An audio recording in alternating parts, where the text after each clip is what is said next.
Hey there, kids, and welcome to another contemporary review with your host, Andre. As you can see, we've changed locations. My good friend has allowed me to stay in his studio, so we're going to be testing some things out now. More light, more space, and probably a bit more noise. There's sometimes this weird thing that goes off. I don't know what it is. You can't hear it now, but you probably will. Anyway, enough of that. Let's continue on with the review. Today we're going to be talking about David Hockney's A Bigger Splash, painted in 1967. The artist went to Los Angeles, where swimming pools were exotic for him. Extremely well known for his bold use of color and use of acrylic paint. That's right. It's plastic. David Hockney is one of the biggest painters around. So, without further ado, let's go and check out this big old 2 by 2.5 meter painting hanging in the Tate Modern. A Bigger Splash.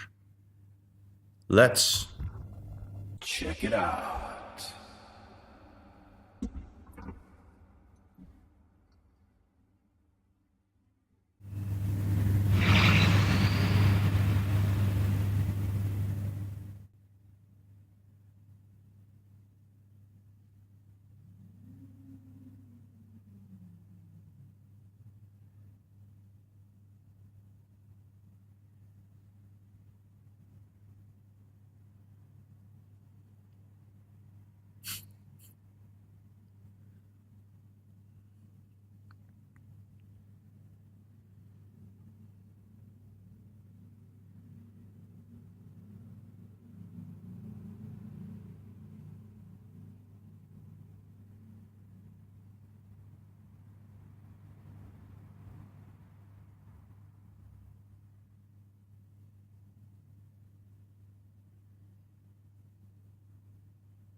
Wow. Okay, that was a wild ride. Yeah, more so than my usual times with paintings. For some reason, generally when I would see this thing for 2 seconds in some sort of catalog or a book of collective paintings, I think like most people I would focus on that splash in the middle. But for once, this time I looked immediately at the reflection happening in the windows. Did you hear that? Those reflections are just 3 tones of gray. That's kind of mind-blowing. It's just darker gray, gray, lighter gray. And it somehow opens up the entire painting towards a cityscape. You feel that you're in an urban environment rather than in the middle of the moon or in a studio or something like that. And then I went on to those palm trees.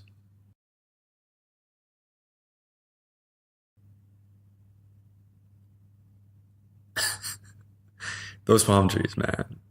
I love them. They're just so squiggly. And if you go and look at the top, they look like one of those chickens. Those like French chickens. Or like Andy Warhol. But that aside, they're incredibly effective and infectious and charming. I love those things. I really do. And then from there on, I was moving down to what you could look at as the garden or this kind of like natural stuff. I mean, it plays very well with the top of the palm trees. And then somehow my eyes kind of wandered away. I went down and looked at the splash a bit, which is a lot of different stuff going on there. We've got some, kind of like flat planes of monochromic color, and then we've got a lot of brush stroke action, and then what looks like to be some sort of splurges or dripping or something like that.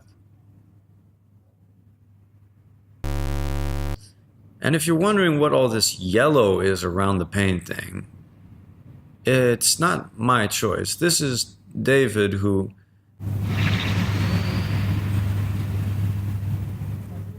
just didn't paint on the outside. It's raw canvas, basically. And my eyes kind of went down to this, like, what looks like some sort of messed up part in the bottom. Is that an oil stain? What is that? What is that? But I mean, those little defects are what make the painting really work for me. I also started noticing it on this kind of like pool side part. There's some messed up things also.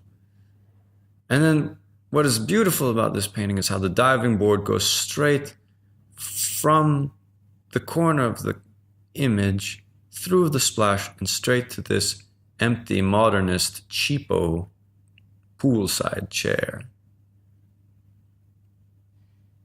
So you know that it's a guy, or we feel that it's somebody, a guy, somebody, that was diving into that water, making a bigger splash. At least that's what the cheapo chair tells me. And then lastly, I just kind of followed one of the many horizontal lines, but this blue and yellow one that is the line between the pool and the out of the pool. It's a little squiggly in that it goes down a bit at the end from right to left. Those little defects, like down towards the diving board, that and other things are what really give that painting life to me. Great piece. You can go and check it out at the Tate Modern. It's pretty big. This is Andre. Signing out.